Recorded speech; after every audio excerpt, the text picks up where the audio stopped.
Namaskar. A warm welcome to World News and Indian Perspective on All India Radio. This is Renuka, and with me is Saira Mujtaba, bringing glimpses of the major developments of the day from across the globe. Over the next half an hour, we shall bring you the latest from the world of politics, economy, sports, entertainment, and more. The headlines. Prime Minister Narendra Modi inaugurates over 3,000 new flats for economically weaker sections in Delhi. Prime Minister Narendra Modi says India offers investors a doorway to growth. India's Minister for Petroleum and Natural Gas, Hardeep Singh Puri, says young entrepreneurs to help India achieve self-reliance. Publications Division of India showcases books on country's freedom struggle at Sharjah International Book Fair. Benjamin Netanyahu poised for comeback as the Prime Minister of Israel. Russia rejoins Black Sea grain deal after Ukraine guarantees against attack. China imposes stricter COVID lockdown around iPhone plant in Zhengzhou district. And in the ICC Men's T20 World Cup, in a rain-marred match, India beat Bangladesh by 5 runs at the Oval in Adelaide.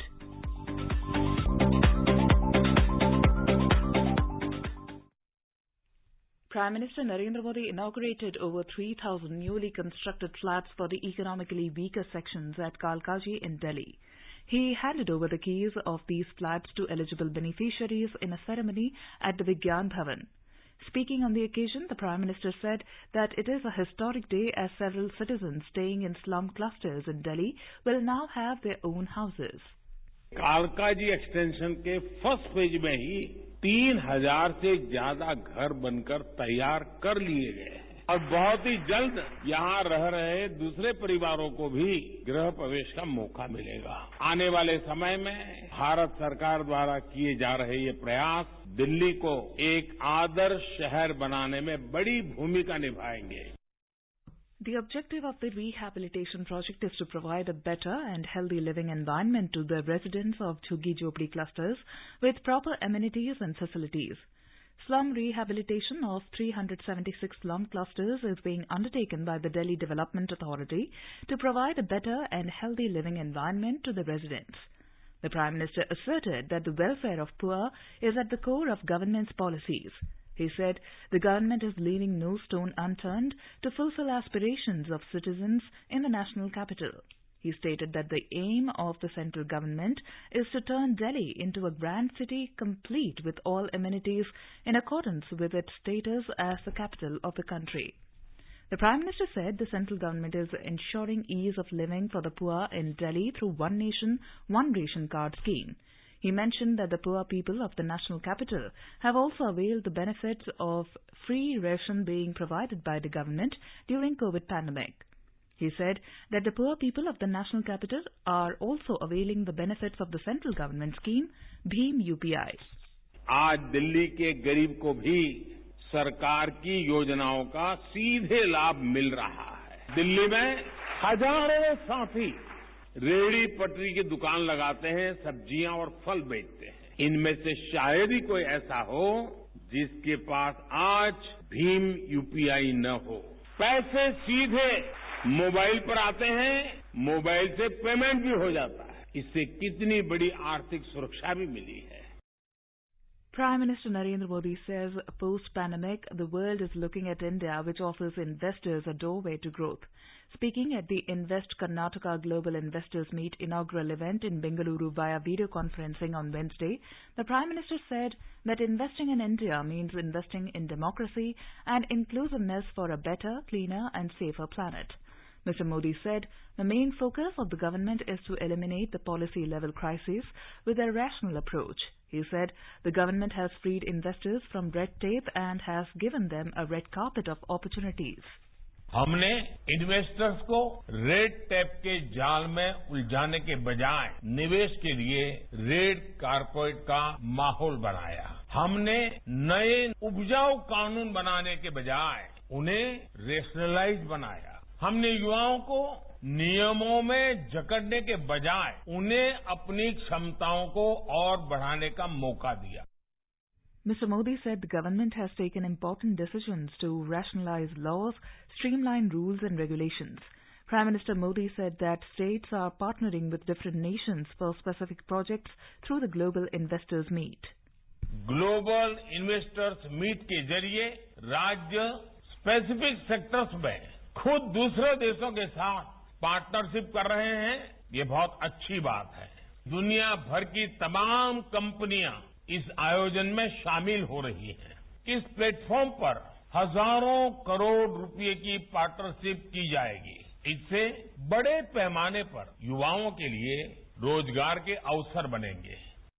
The Prime Minister said despite a fragmented world, India is shining as a bright spot the world over due to a strong democratic framework.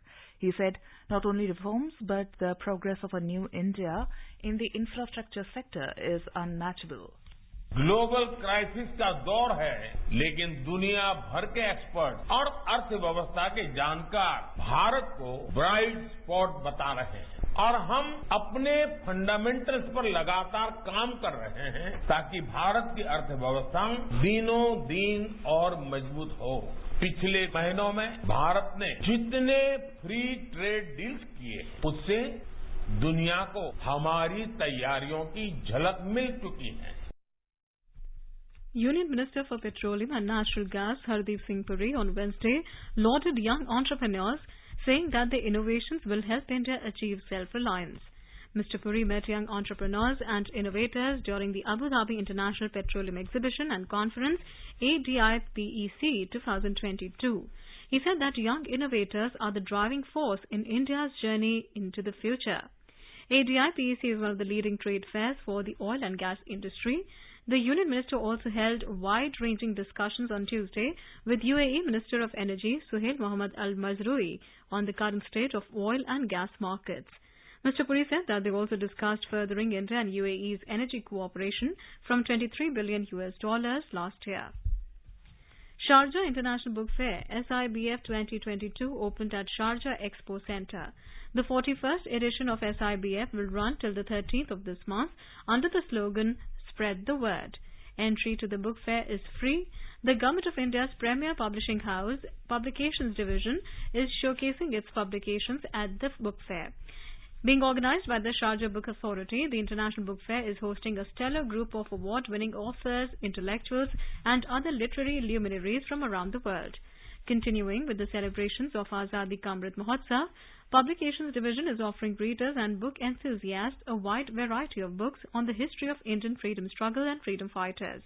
The readers will also get to explore more than 100 books and magazines in different Indian languages on various themes. Defense Research and Development Organization DRDO conducted a successful maiden flight test of Phase 2 Ballistic Missile Defense BMD Interceptor AD-1 missile from APJ Abdul Kalam Island off the coast of Odisha on Wednesday. The flight test was carried out with participation of all BMD weapon system elements located at different geographical locations.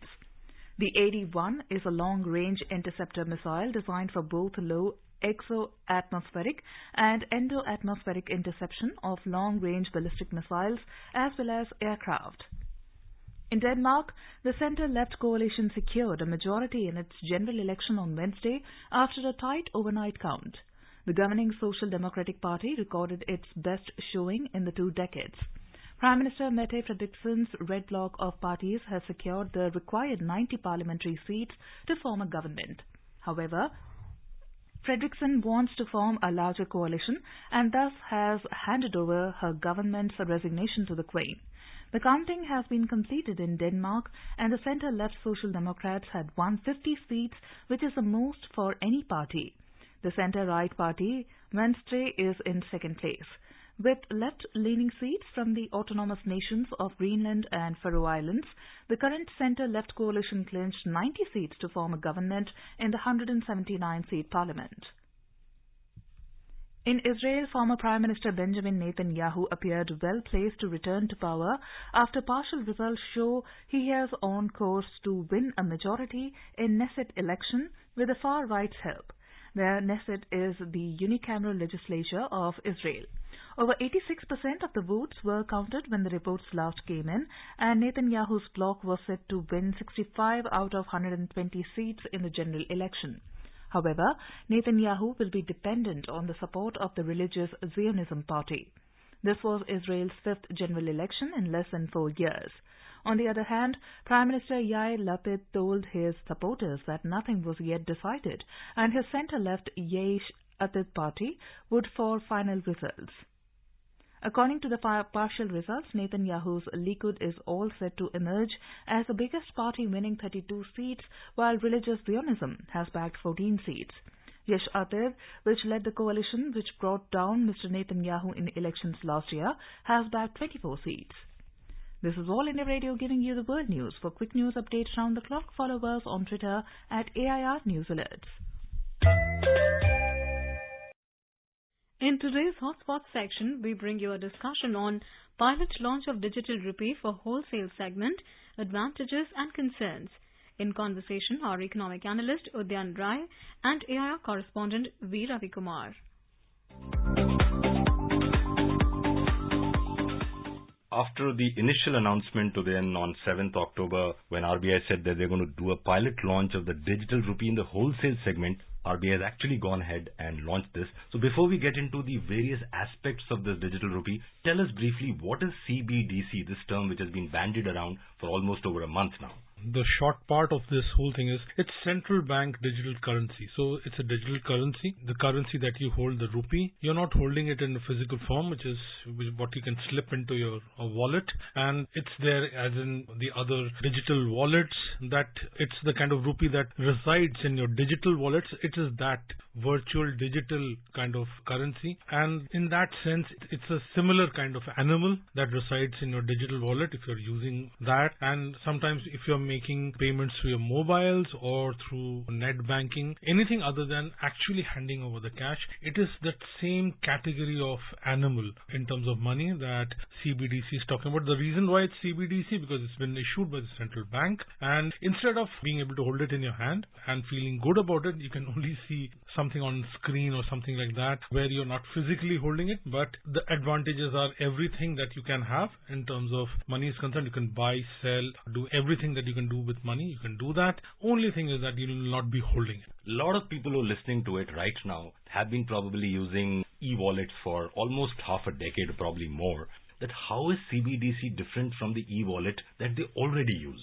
What basically the government and RBI, because RBI is going to be spearheading it, is going to be issuing the central bank digital currency. Now, what RBI doesn't want to do is replace them. It wants to give you another option, whether it's corporates. Right now, they'll broadly, which we'll probably be discussing a little later. So there are two variants. They're looking at institutions using the digital currency and then looking at people like you and me using it. And so they don't want to replace currency or wallet or anything. They want to give one more option where you can use it. Now, what is the difference in terms of an experience? The experience of not holding some cash in your hand, but transferring it or receiving it on your mobile, or you getting to know somehow that you've got it. The experience will be exactly the same. What will be different would be something which we don't get to see. It'll be at the back end. So when you and I, suppose you and I were to make a transaction, what's happening is you and I might in real time be able to pass the money, but our banks or any other place which is holding that money actually will have to square off the transaction. They'll have to balance their books, and that transaction has to happen. It takes a little bit of time to do that. I mean, time by today's standards. And there is some level of cost. It's not very high because it's digital, but there is cost. Now, what RBI and the government are trying to do is make sure that that part, which we cannot see, happens very fast. And the argument is that it will make the whole system faster, things will happen smoother, secure, etc., etc. So you're basically saying that this digital currency CBDC would be faster and smoother, probably most cost efficient. And if I were to probably take an analogy, somebody who's using a 2016 phone and which probably had a very old operating system and now has a 2022 and which has the latest operating system. So would somebody, the moment CBDC is launched in the retail segment, right now it's only launched in the wholesale segment, somebody gets this retail segment, so will the adoption be instant, or would he be wondering, is this really better from the e-wallet that I already use? Well, I suspect it will be the latter, Ravi, because if lots of people who are using it, and it's grown by leaps and bounds. In India, digital transactions have grown insane, unbelievable rate. So it's very impressive. But even as we talk about that, we wonder about the progress out there. Remember, we are an economy which is growing by leaps and bounds also. Now, what has also happened is, despite the increasing digitization in terms of payments, a lot of digital payments that are being made, the use of cash has not gone down. It's going up at a very healthy clip. Now, there's no point in looking down on that, because United States, which is the number one economy of the world, it also uses a lot of cash. There are lots of countries which use a lot of cash, and on the other side, there are lots of other countries which don't use cash. So Scandinavian countries, specifically countries like Sweden or Denmark, they don't use that much cash. Almost cash has gone out of fashion. So the point is that we will probably have to look at what will work for certain people. But I'm quite hopeful, because youngsters, people who are just entering the workforce, they've grown up with a mobile, unlike people of our generation, within quotes. So their adoption is much faster. They'll try to quickly figure out in which context or in which situations it will work and in which it won't work so well. But Ravi, the point is here, the whole thing is between for an individual, I'm talking about the retail side, it will be between the individual and the RBI, and RBI and the individual. So it's a straightforward thing. There are no other entities involved. When you're holding the currency, it's between you and RBI. Now the question is, what kind of a system RBI is going to adopt? Now the development that you're talking about today, and perhaps 1 month or 1.5 months down the line when the retail part is going to get launched, that's what RBI is trying to figure out. What works well in our country? Now, so many countries are trying to do this. What will work well for us and what will not work well for us? You need to do this, try it out, and actually that's why the word pilot project is happening, and people want to figure out what will work for the institution and what will work for us. And eventually, like all systems that we have evolved, we will come up with a model of our own, and which will be good and smart and cool. Yeah, you mentioned one thing while talking about this is about cash. Now, cash is something that needs to be printed. It has a cost. It needs to be maintained. It gets torn. Then it has to be replaced. And of course, RBI was looking at plastic currency in between. And in between, we have the CBDC coming in. So you already mentioned that this system would be faster, smoother, more cost efficient. Let's talk about some more advantages of this, possible advantages. One, you already mentioned cash, because there's a huge cost to printing cash. So I'm assuming that will be saved in this. But it will also bring attendant costs. So what are the other advantages you can see going down the path?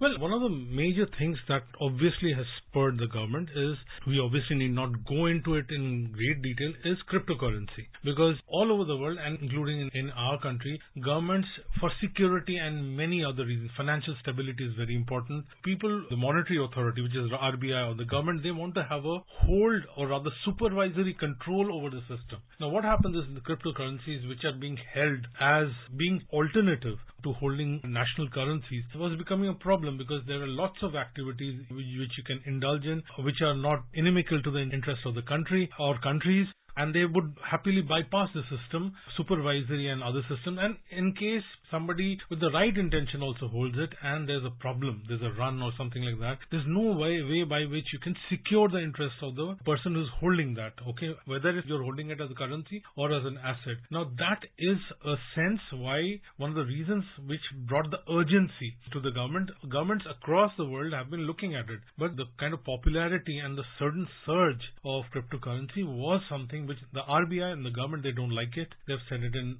so many words, and they've given the various reasons, some of them which I already mentioned. That had to be checked. You have to provide a market-based alternative which will work. So this was one important, when you have the government actually backing a currency, and the only minus out there was you didn't have a digital currency. Now you have it. So a person need not even consider a cryptocurrency, and one can look at a digital currency, and just in case you want to do that. So that is number one. Number two is the movement of money. So one is, of course, we go to a shop and do it or make some payments, but there are also other kinds of payments which are becoming very, very important, Ravi. One is, of course, as you know, we get a lot of inward remittance. I mean, somebody who's employed abroad and has to send money across to his or her family members in the country. We have got about 5 to 6 lakh students, Indian students who are studying abroad. So they have to be supported by their parents. So that money has to go. Now, look, what happens is, these transfers at the moment, they take time, because lots lots of entities are involved, lots of regulations. You have to establish identity, why you're doing it,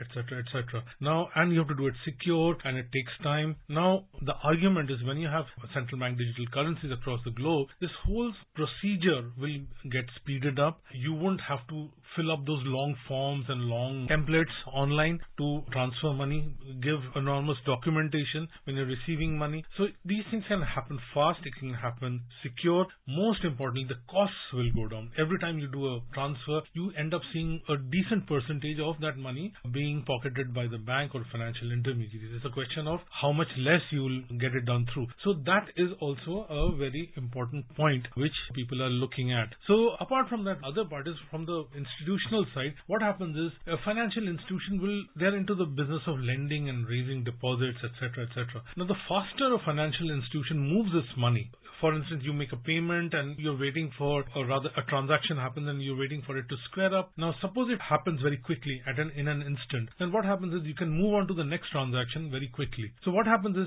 the wait time for things to happen is shrinking. So what happens is you can use your money, at least in the shorter end, much faster, whether it's working capital or whatever, what have you. You might not have to, for large corporations, it could make a difference. You might not have to borrow overnight or whatever. Those small working capital, short end kind of loans, you might not have to do. The other part which is very great is, if you're going to have a system like this, it will have to be secure. You don't have a choice. And now there are lots of very good foolproof systems that are coming in. And they're going hand in hand with secure banking, secure payments, which is something which in any case you're looking at. So when you introduce something like this, the security and also the compliance, the people who are doing it, offering it, you using it, they don't have to spend hours and hours or maybe spend a couple of crores or millions in complying. So if you do that, if you use this kind of currency, my sense is that eventually you're looking at saving time, you're looking at saving cost, it will happen smoother, it will probably be secure. It's not going to happen overnight. There will be glitches on the way. We have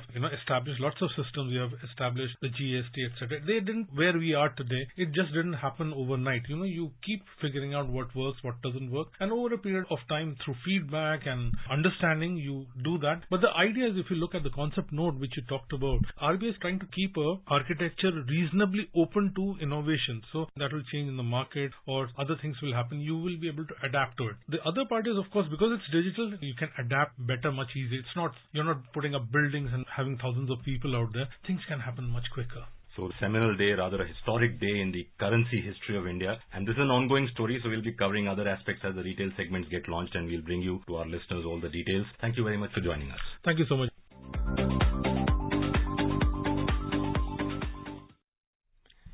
In some more news, amid the ongoing conflict between Russia and Ukraine, Moscow said on Wednesday that it will rejoin the Black Sea grain deal after receiving guarantees from Kiev that the agreement will not be used as a cover to launch attacks. The move was confirmed by Russian Defense Minister Sergei Shoigu. The deal was reportedly brokered by Turkey and United Nations. The deal will allow the shipment of millions of tons of Ukrainian grain through the Black Sea. Turkish President Recep Tayyip Erdogan said the renewed deal would prioritize shipments to African nations including Somalia, Djibouti and Sudan. Russia had suspended its participation in the grain deal over the weekend, citing allegations of a Ukrainian drone attack against its Black Sea fleet. In China, authorities have locked down a district in Zhengzhou city as a measure to prevent the coronavirus spread.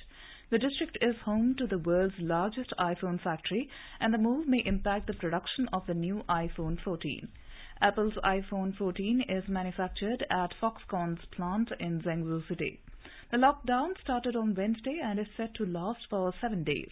According to reports, Chinese people and businesses are struggling with President Xi Jinping's rigid zero-COVID policy. Local authorities said on Wednesday that the lockdown of the Zhengzhou Airport Economy Zone would end on November the 9th. Public transport services have been suspended and people advised to work from home. Officials also vowed to crack down on all kinds of violation of regulations. President Xi Jinping on Wednesday expressed his deep concerns to the visiting Pakistani Prime Minister Shehbaz Sharif over the security of Chinese nationals working in Pakistan on the China-Pakistan Economic Corridor (CPEC) projects. During his talks with Sharif, Xi sought reliable and safe environment for Chinese institutions and personnel in Pakistan while telling him to accelerate various Chinese projects under CPEC, a part of Beijing's Belt and Road Initiative. CPEC projects worth an estimated $60 billion and mainly involving transport and energy infrastructure have faced delays because of difficulties raising funds, COVID-19 restrictions and supply chain woes, and also faced stiff opposition and attacks recently. India has objected to China over the CPEC as it is being laid through the Pakistan-occupied Kashmir. Bangladesh will liberally welcome foreign observers during the national elections of Bangladesh, expected to be held towards the end of 2023 or January 2024, said Bangladesh Chief Election Commissioner Qazi Habibul Awwal. Addressing the media in Dhaka on Wednesday, the Chief Election Commissioner Qazi Habibul Awwal said that those who are interested to come to Bangladesh must get a visa. He said that the Election Commission believes that the government wants fair elections. He expressed hope that the Ministry of Foreign Affairs and the Home Ministry will cooperate with the Election Commission to this end, reports the official news agency BSS. The key domestic stock indices today witnessed modest losses amid mixed cues from global share markets. The Sensex closed below the 61,000 mark, while the Nifty settled below 18,100 level. A report from the business desk. The Sensex declined 215 points or 0.35% to close at 60,906. The Nifty fell 63 points or 0.34% to end at 18,083. At global stock markets, Asian stock markets witnessed gains except Japan's Nikkei 225, which declined 0.1%. Hong Kong's Hang Seng Index surged 2.4% and China's Shanghai Composite Index climbed 1.2%. Singapore's Straits Times gained 0.3% and South Korea's Kospi added 0.1%. European shares mixed in intraday trade. Oil prices witnessed modest gains. Crude prices rose on demand hopes after U.S. crude stocks draw down. In intraday trade, Brent crude was trading at $94.90 per barrel. Back home, at the multi-commodity exchange, gold futures for December was trading at 50,780 rupees per 10 grams. Silver futures for December was trading at 59,150 rupees per kilogram when reports last came in. Anubha Rohabki for World News, All India Radio. In the T20 World Cup, India defeated Bangladesh by 5 runs in both teams' fourth Group 2 match at the Oval in Adelaide. After being asked to bat first, India scored 184 for the loss of 6 wickets. For India, Virat Kohli scored an unbeaten 64 off 44 deliveries. KL Rahul too played a strong knock at the top, smashing 50 off 32 balls. When Bangladesh came to bat, the match was reduced to 16 overs following rain interruption. Chasing 151 in 16 overs, Bangladesh scored 145 for the loss of 6 wickets. Virat Kohli was adjudged man of the match for his swashbuckling knock. With this victory, India have claimed the top position in the Group 2 standings. And now let's take a look at the major developments around the world as reported in the foreign press. The Guardian writes Jair Bolsonaro reportedly accepts defeat in Brazil election. CNN writes US and Saudi Arabia concerned that Iran may be planning attack on energy infrastructure in the Middle East. Washington has praised Dhaka for holding human traffickers accountable for their crimes and supporting trafficking survivors. Bangladesh has been ranked Tier 2 for the last 2 consecutive years, which is an improvement from the Tier 2 watch list in the U.S. Trafficking in Persons report. In an interview with Daily Star, Deputy Director of the U.S. State Department Office, Brian Marcus, told Daily Star that U.S. recognizes Bangladesh's increasing efforts to investigate, prosecute and convict traffickers. And now a quick look at the headlines once again. Prime Minister Narendra Modi inaugurates over 3,000 new flats for economically weaker sections in Delhi. Prime Minister Narendra Modi says India offers investors a doorway to growth. India's Minister for Petroleum and Natural Gas, Hardeep Singh Puri, says young entrepreneurs to help India achieve self-reliance. Publications Division of India showcases books on country's freedom struggle at Sharjah International Book Fair. Benjamin Netanyahu poised for comeback as the Prime Minister of Israel. Russia rejoins Black Sea grain deal after Ukraine guarantees against attack. China imposes stricter COVID lockdown around iPhone plant in Zhengzhou district. And in the ICC Men's T20 World Cup, in a rain-mud match, India beat Bangladesh by 5 runs at the Oval in Adelaide. And now, before we end, let us listen to Mahatma Gandhi's favorite bhajan, Vaishnava Jan, by artists from Australia. Vaishnava Jan to kehne ka ye je, dheere para